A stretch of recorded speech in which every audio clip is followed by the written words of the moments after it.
Hello students, this is our first video of analytical chemistry. In analytical chemistry, as in other subject, here also we have 4 units. Okay, from the 4 different units, today we will start the second unit. ठीक है, देखो हर paper में आपको 4 unit है, वैसे आपको analytical में भी 4 यूनिट्स है, लेकिन उसमें से भी हम लोग पहले जो स्टार्ट करने वाले हैं वो है हमारा सेकंड यूनिट. ठीक है, सेकंड यूनिट है. और सेकंड यूनिट में जो हम लोग पहला पार्ट स्टार्ट करने वाले हैं वो है हमारे सेपरेशन टेक्निक्स. जो पहला यूनिट है वो क्या है? Separation techniques. तो सेपरेशन टेक्निक में भी अलग अलग सेपरेशंस होते हैं. उसमें से हम लोग जो आज देखने वाले हैं वो है हमारा क्रोमेटोग्राफी. जैसे कि हम लोग क्या पढ़ने वाले हैं, हम लोग किस टॉपिक के या हम लोग किस सब्जेक्ट की बात कर रहे हैं? Analytical chemistry. तो नाम से ही हमें पता चल रहा है एनालिटिकल केमिस्ट्री. एनालिटिकल मीन्स क्या होता है? एनालिटिकल मीन्स एनालिसिस करना. ठीक है, एनालिसिस किसका करना? तो हम लोग केमिस्ट्री में हमें जो भी कंपाउंड मटेरियल, हमें जो भी गिवन दिया गया है सब्सटेंस, ठीक है, हमें जो भी सब्सटेंस दिया गया है उसका एनालिसिस करना ही हम लोग किस में पढ़ते हैं? एनालिटिकल केमिस्ट्री में. क्योंकि बहुत सारे डिफरेंट मेथड्स, डिफरेंट टेक्निक्स और अलग अलग इक्विपमेंट्स हम लोग एनालिसिस के लिए यूज़ करते हैं, इसीलिए हमें एनालिटिकल केमिस्ट्री अलग से पढ़ने की भी ज़रूरत है. क्योंकि इतने सारे अलग अलग टेक्निक्स है, अलग अलग प्रिंसिपल्स पे वो काम करते हैं, जिससे कि हम लोग इसीलिए जो एनालिटिकल केमिस्ट्री है वो हमें एमएससी में अलग से एक अलग सब्जेक्ट के रूप में पढ़ना पड़ता है. ठीक है, अब उसके बाद जो हम लोग एनालिसिस तो करने वाले हैं, ठीक है, हम लोग एनालिसिस किसका करेंगे? सब्सटेंसेस का. लेकिन अब हमें एनालिसिस में हम लोग क्या क्या एनालिसिस करते हैं? हम लोग जो है हमारा एनालिटिकल जो केमिस्ट्री है, हम लोग उसमें क्या क्या मेन क्या देखते हैं? क्वालिटेटिव और क्वांटिटेटिव एनालिसिस. क्या होता है? क्वालिटेटिव और क्वांटिटेटिव एनालिसिस होता है. ठीक है, अब क्वालिटेटिव क्वांटिटेटिव एनालिसिस है. अब वो डिफरेंट हम लोग जब टेक्निक्स पढ़ेंगे और हम लोग उस टेक्निक्स का हम लोग देखते जाएंगे कि वो हमें क्वालिटेटिव और क्वांटिटेटिव एनालिसिस में कैसे हेल्प करती है. अब क्वालिटेटिव और क्वांटिटेटिव एनालिसिस मतलब क्या? तो देखो, क्वालिटेटिव मतलब जो हमें सब्सटेंस या कंपाउंड दिया गया है वो सब्सटेंस क्या है या उसकी क्वालिटी. क्वालिटेटिव में सिर्फ क्वालिटी नहीं होती, जो हमें सब्सटेंस दिया गया है, क्योंकि हमें अराउंड हमारा डे टू डे लाइफ में हम लोग बहुत अलग अलग सब्सटेंसेस के अक्रॉस आते हैं और हमें पता नहीं होता ये क्या है. तो वो सब्सटेंस डिटेक्ट करना, उसके बारे में जानना, उसकी इन्फॉर्मेशन लेना, उसी को बोलते हैं क्वालिटेटिव एनालिसिस. और वो कितनी क्वांटिटी में प्रेजेंट है वो हमारा क्या है? Quantitative analysis. तो ठीक है, जो पूरा हमारा जो एनालिटिकल केमिस्ट्री है हम लोग उसमें क्या देखते हैं? हम लोग उसमें डिफरेंट जो एनालिटिकल टेक्निक्स या डिफरेंट टेक्निक्स, इक्विपमेंट्स जो हम लोग यूज़ करते हैं हमारे जो हमें सैंपल से जो मिला है उसके क्वालिटेटिव और क्वांटिटेटिव एनालिसिस के लिए, वो सब हमारा किस में आता है? एनालिटिकल केमिस्ट्री में. तो उसमें से हम लोग आज जो हम लोग स्टार्ट करने वाले हैं, जो अब हम लोग सबसे पहले स्टार्ट करेंगे वो है हमारा यूनिट 2. और वो क्या है? यूनिट 2 क्या है? Separation techniques. सेपरेशन टेक्निक्स में भी फर्स्ट क्या है? क्रोमेटोग्राफी. ठीक है, तो हम लोग कहाँ से स्टार्ट करेंगे? क्रोमेटोग्राफी से. तो क्रोमेटोग्राफी मीन्स क्या? अब देखो, पहले क्या हुआ? 1906 में जो रशियन बॉटनिस्ट थे ट्वेस, ठीक है, जो रशियन बॉटनिस्ट थे उन्होंने ये टेक्निक को डिस्कवर किया था. कौन सी टेक्निक को? क्रोमेटोग्राफी. ठीक है, अब क्रोमेटोग्राफी, क्रोमा मीन्स क्या होता है? Chroma means colour and graphy means to write. ठीक है, chroma means colour and graphy मतलब टू राइट, मतलब कलर्स के बेसिस पे उसका डिटेक्शन करना या उसके बेसिस पे हम लोग उसके बारे में इंफॉर्मेशन देते हैं, उसी को क्या बोलते हैं? क्रोमेटोग्राफी. उसी पे से इसका नाम आया क्रोमेटोग्राफी. ठीक है, तो उस समय जब ये साइंटिस्ट ने यूज़ की थी क्रोमेटोग्राफी टेक्निक, तो उन्होंने क्या किया था? उन्होंने ये टेक्निक किस चीज़ के लिए यूज़ थी? जो प्लांट पिगमेंट्स होते हैं हमारे, ठीक है, प्लांट पिगमेंट्स मतलब प्लांट में से जो हमें मटेरियल मिलते हैं, ठीक है, उनको सेपरेट करने के लिए उन्होंने ये क्रोमेटोग्राफी टेक्निक डेवलप की थी या यूज़ की थी, ठीक है, उसी पे से ये क्रोमेटोग्राफी इसका नाम दिया गया। तो उन्होंने क्या किया था, पहले उन्होंने कैल्शियम कार्बोनेट कॉलम यूज़ किया था, ठीक है, अलग अलग मतलब मेथड के हिसाब से उन्होंने कैल्शियम कार्बोनेट लिया, उसका कॉलम, जैसे हमारे कॉलम्स होते हैं वैसे उन्होंने कॉलम बनाए और उसको एज अ एड्जॉर्बेंट यूज़ किया। एड्जॉर्बेंट मतलब क्या होता है, कुछ ऐसे सब्सटेंस जिसपे हमारे जो सब्सटेंस है वो जाके थोड़ी देर के लिए वहाँ स्टिक हो जाते हैं, एब्जॉर्ब नहीं, एब्जॉर्ब इज़ अलग और एड्जॉर्ब अलग है, तो यहाँ क्या है, एड्जॉर्ब, ठीक है। तो उन्होंने कैल्शियम कार्बोनेट कॉलम यूज़ किया था एज अ एड्जॉर्बेंट और उन्होंने क्या किया, उस पर कुछ सैम्पल्स रन किए और उसके बेसिस पे उन्हें क्या दिखा कि कुछ जो सैंपल है वो अलग अलग हो गए, सेपरेट हो गए, उन्होंने एक ही सैंपल वहाँ डाला और वो सेपरेट हो गए। तो उसी के बेसिस पे फिर उन्होंने क्या किया, उसका डिटेक्शन किया, ठीक है। तो उन्होंने बेसिकली क्या किया था, प्लांट पिगमेंट्स सेपरेट किए थे, क्या यूज़ करके, कैल्शियम कार्बोनेट का कॉलम यूज़ करके, जो कि वहाँ क्या एक्ट कर रहा था, एज अ एड्जॉर्बेंट यूज़ कर रहा था, ठीक है। उसी जो कलर बैंड्स मिले उनको ही उन्होंने क्या बोला फिर, क्रोमेटोग्राम, ठीक है। क्रोमेटोग्राफी से क्रोमेटोग्राम मतलब जो ग्राफ मिलता है क्रोमेटोग्राफी का, उन्होंने क्या बोला, क्रोमेटोग्राम। तब उन्हें जो कलर दिखे उस पे से उन्होंने क्रोमेटोग्राम बोला।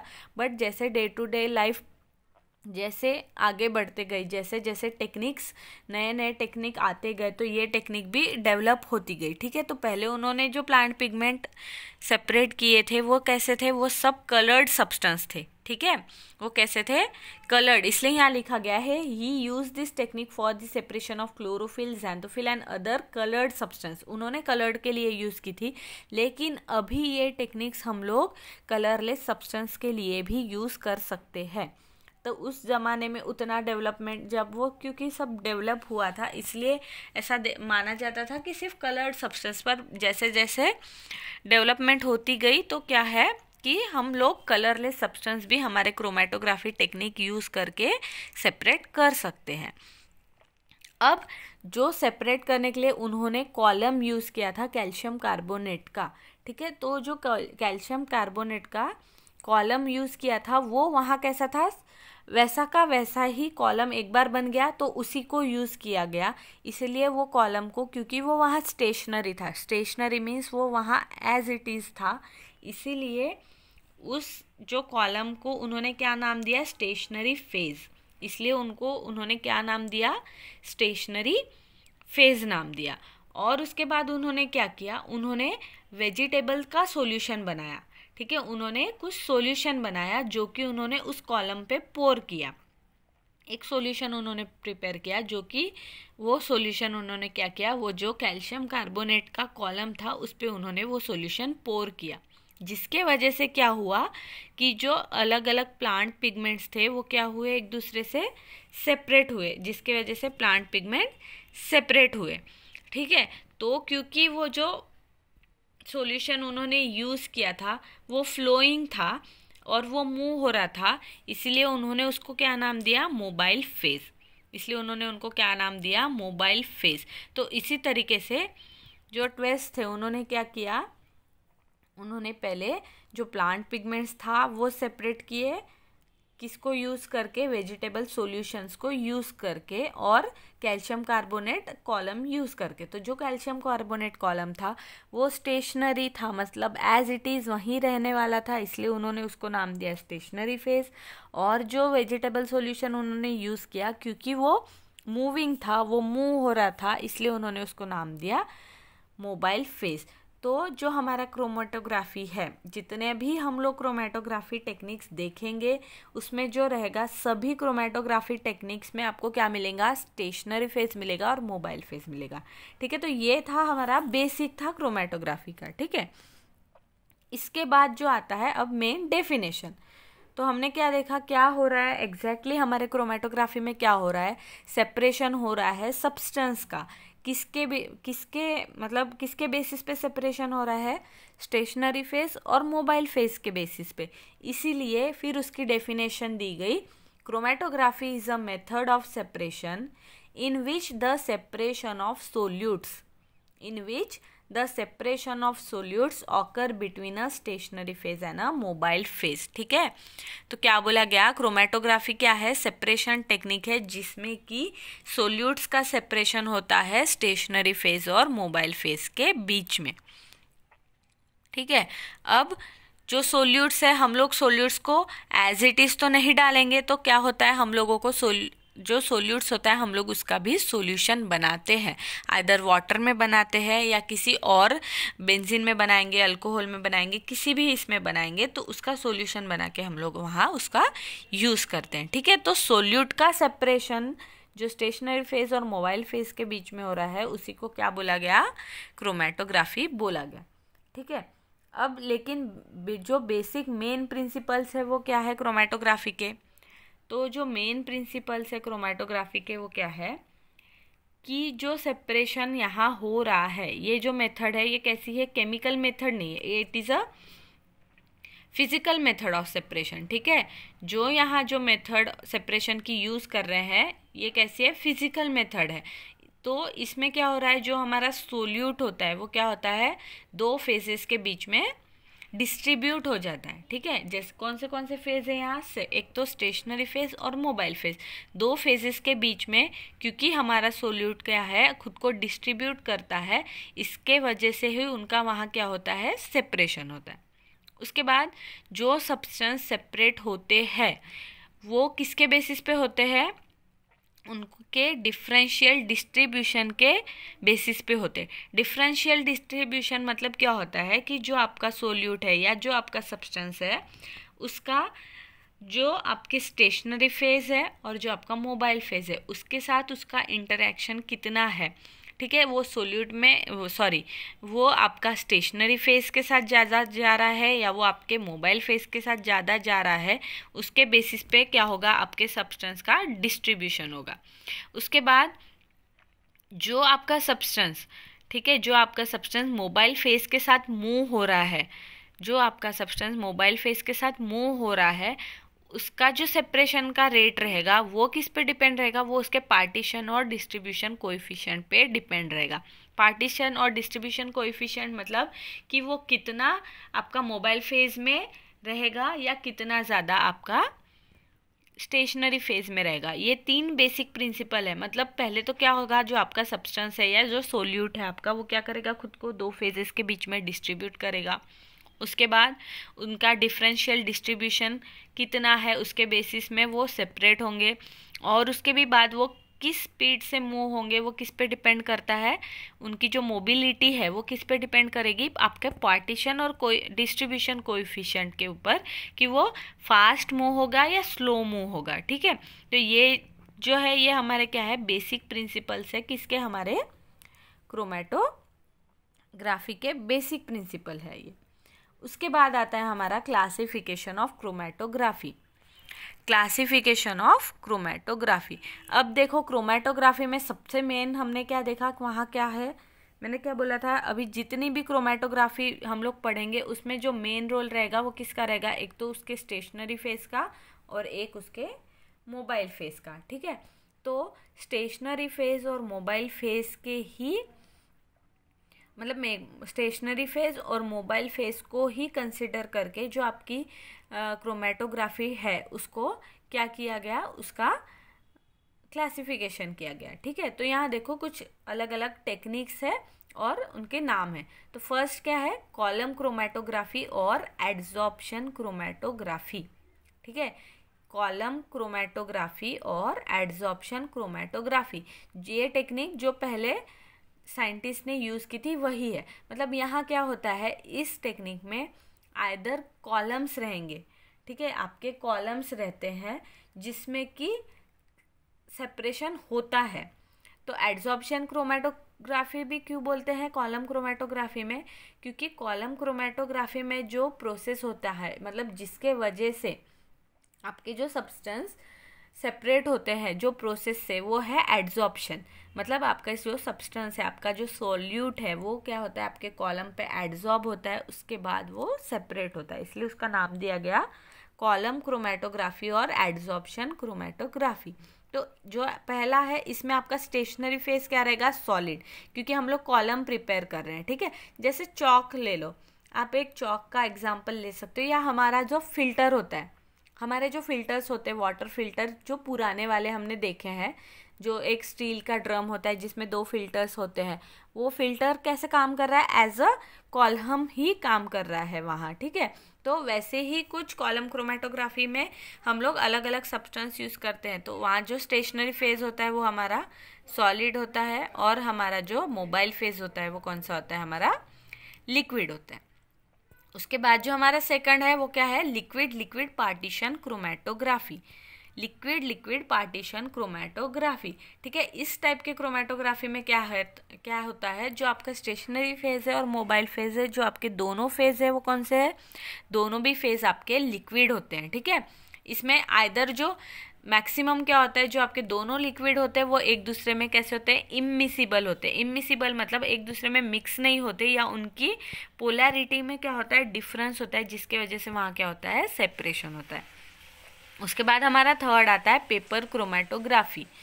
पेपर क्रोमेटोग्राफी में हम लोग पेपर का यूज़ करके, paper as a stationary phase या paper as a support use करके हम लोग क्या करते हैं, उसके बेसिस पे वहाँ सेपरेशन करवाते हैं।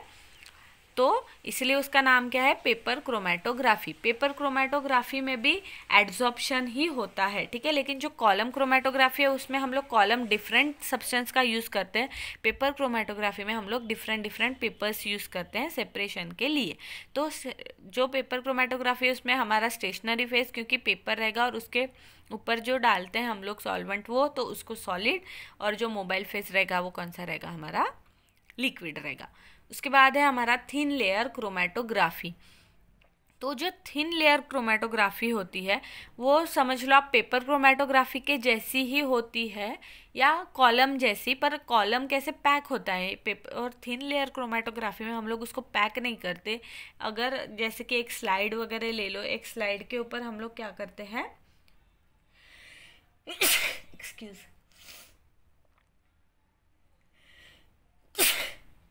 सॉरी, हम लोग थिन लेयर क्रोमेटोग्राफी में क्या करते हैं, जैसे एक ग्लास की प्लेट ले ली, ठीक है, ग्लास की छोटी सी प्लेट ले ली, उस पर हम लोग कुछ एक सब्सटेंस यूज़ करते हैं, पर्टिकुलर सब्सटेंस होता है जिसकी हम लोग उस पर एक लेयर बनाते हैं।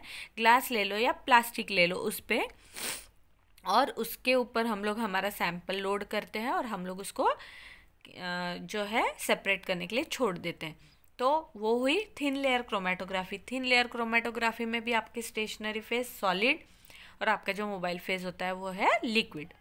उसके बाद आ गया आपका gas liquid chromatography. Gas liquid chromatography में क्या होता है, जो आपका स्टेशनरी फेज होता है वो होता है लिक्विड। आपका स्टेशनरी फेज क्या होता है, लिक्विड, और जो आपका मोबाइल फेज होता है वो होता है गैस। मोबाइल फेज क्या होता है, गैस। मतलब हम लोग यहाँ गैस का यूज़ करके जो हमारा सब्सटेंस है उसको मूव करते हैं, इसलिए उसका नाम है गैस लिक्विड क्रोमेटोग्राफी। अब है gas solid chromatography. Gas solid chromatography में सिर्फ इतना ही चेंज है, जो हमारा स्टेशनरी फेज है वो रहेगा सॉलिड, और हमारा जो लिक्विड फेज है वो रहेगा गैस। उसके बाद आया आयन एक्सचेंज क्रोमेटोग्राफी।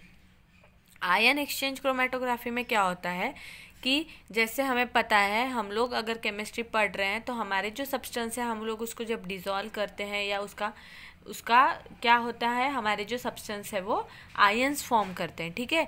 तो उस बेसिस पे, आयंस के बेसिस पे कैटायंस और एनायंस फॉर्म होते हैं, मतलब पॉजिटिव और निगेटिव आयंस फॉर्म होते हैं। तो उस आयंस जो फॉर्म होते हैं उसके बेसिस पे जब सेपरेशन होता है तो उसको बोलते हैं आयन एक्सचेंज क्रोमेटोग्राफी। अगर ऐसी क्रोमेटोग्राफी जहाँ आयंस फॉर्म हो रहे हैं और उसके वजह से सेपरेशन हो रहा है तो उसको हम लोग क्या बोलेंगे, ion exchange chromatography. Ion exchange chromatography में भी जो हमारा स्टेशनरी फेज होता है वो होता है सॉलिड, और जो हमारा मोबाइल फेज होता है वो होता है लिक्विड। तो इसी तरीके से जो हमारी क्रोमेटोग्राफी है बेसिक वो काम करती है, और हम लोग उसका जो आगे आगे हम लोग जैसे जैसे देखते जाएंगे, हम लोगों को ये जितनी भी टेक्निक्स है ये पूरी डिटेल में पढ़नी है। तो पहले हम लोग एक एक जो हमारा इसका जनरल प्रिंसिपल है, हमने इसका प्रिंसिपल देखा, हमने डेफिनेशन देखा, क्लासिफिकेशन देखा। अब हम लोग आगे एक एक क्रोमेटोग्राफी धीरे धीरे देखेंगे। ठीक है, थैंक यू।